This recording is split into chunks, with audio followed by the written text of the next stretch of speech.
വരുവാൻ. ഒന്ന് നമ്മളെല്ലാം ഒരു ചട്ടക്കൂടിന്റെ ഭാഗമാണ്. അച്ഛനൊരു ഒരു വ്യവസ്ഥാപിത സഭയുടെ ഭാഗമായി നിൽക്കുന്നു. അപ്പോൾ ഇപ്രകാരം ഒരു മിനിസ്ട്രിക്ക് സഭയിൽ നിന്ന് അല്ലെങ്കിൽ സമൂഹത്തിൽ നിന്നോ അല്ലെങ്കിൽ നമ്മൾ കൊണ്ടുവരുന്ന ആ വ്യക്തിയിൽ നിന്നോ എന്തെങ്കിലും എതിർപ്പുകളോ അതേപോലെ ഒരു നമ്മളെ വേദനിപ്പിക്കുന്ന അനുഭവങ്ങൾ ഉണ്ടായിട്ടുണ്ടോ അച്ഛൻ്റെ ജീവിതത്തിലും പ്രവർത്തനത്തിലും? വേദനിപ്പിക്കുന്ന അനുഭവം എന്ന് പറയുമ്പോൾ നമ്മൾ ഈ വേദനകളൊക്കെ മുമ്പിൽ കണ്ടുകൊണ്ടാണ് ഈ മിഷൻ എന്ന് പറയുന്നതിനെ നമുക്ക് പല ബുദ്ധിമുട്ടുണ്ടാക്കുന്നത്. ഇപ്പൊ മദർ തെരേസയുടെയൊക്കെ ബോധ്യങ്ങളെ കുറിച്ച് നമ്മൾ പഠിച്ചിട്ടുള്ളതാണ്. മദർ തെരേസ പല വീട്ടിലും പോയി യാചകവേഷം കെട്ടുന്നത് ആ അമ്മയ്ക്ക് വേണ്ടി അല്ലെന്ന് നമുക്ക് എല്ലാവർക്കും അറിയാം. അമ്മയുടെ കയ്യിൽ തുപ്പിക്കൊടുത്ത സംഭവങ്ങൾ വരെ നമ്മൾ കേട്ടിട്ടുണ്ട്. അതൊക്കെ തൂത്തു ഉടച്ചിട്ട് വീണ്ടും കൈനീട്ടാൻ കാണിച്ചൊരു മനസ്സുണ്ട്. അത് തന്നെയാണ് കർത്താവിന് പ്രീതികരമായ സുവിശേഷമെന്ന് ഞാൻ വിശ്വസിക്കുന്നുണ്ട്.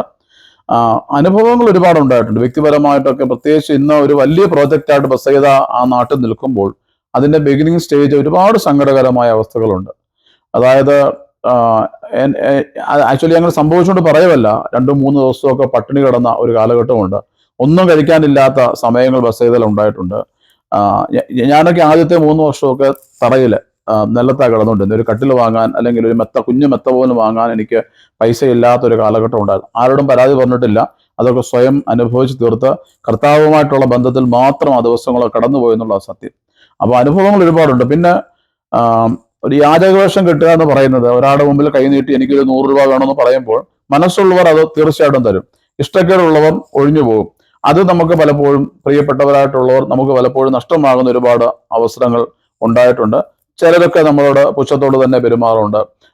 അല്ലെങ്കിൽ ചിലരൊക്കെ അവഗണിക്കും, നമ്മളെ ഒഴിവാക്കി വിടും, അല്ലെങ്കിൽ എന്തെങ്കിലും കള്ളം പറഞ്ഞൊക്കെ മാറിപ്പോകും. പക്ഷെ സാഹചര്യങ്ങളാണ്, ഞാൻ അതിലൊന്നും ആരെയും കുറ്റപ്പെടുത്താറില്ല.